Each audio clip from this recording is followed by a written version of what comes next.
తెలుసుకునే పరిస్థితి తెచ్చారంటే ఆ పార్టీ పరిస్థితి ఎంత ఘోరంగా ఉంది అని అడుగుతున్నాం. ఏం జగన్మోహన్ రెడ్డి ఇప్పుడు ఎమ్మెల్యేలు తీసేసి వాళ్ళు పనికిరారు కాబట్టి హిజరాలకు ఇస్తావా అని అడుగుతున్నాం. మా అక్క చెల్లెళ్ళు తెచ్చి వాళ్ళు ఎమ్మెల్యే టికెట్లు ఇస్తావా అని అడుగుతున్నాం. ఆంధ్ర రాష్ట్ర చరిత్రలో ఒక నాయకుడు మీద మీకు దమ్ము లేదు కాబట్టి భయపడ్డారు కాబట్టి హిజ్రాలు పంపిస్తారా? సిగ్గుందా మీకు అని అడుగుతున్నా. పార్టీ పేరు మారుస్తారా?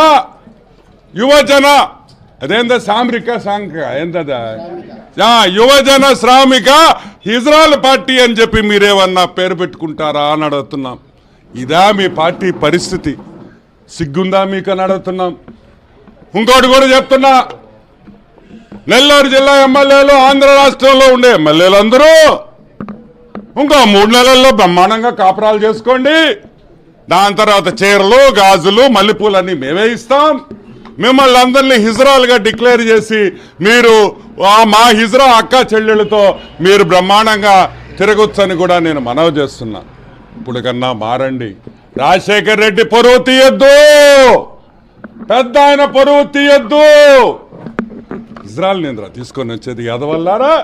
ఇంత పెద్ద పార్టీ పెట్టుకొని బాగా మెక్కి ఒళ్ళంతా బలిసి ఒక్కొక్క నా కొడుక్కి వచ్చి మీ పార్టీ కోసం పోరాడి దమ్ములు ఎదురే మీక డబ్బులు ఇచ్చి ఇజ్రాయల్ పంపిస్తారా? యాదవల్లారా ఏం బ్రతుకులరా మీ?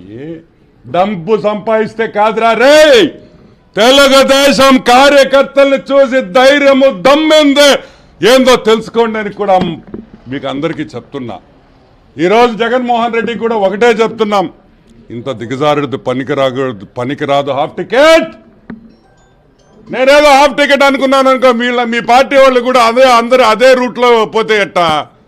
కాబట్టి ఒకటే చెప్తున్నాం, పోరాడతారా, కొట్టుకుంటారా, నరకతారా, సంపతారా, మొగతనంలో మొగోళ్ళుగా రాండి అని పిలుపునిస్తున్నాం. Thank you.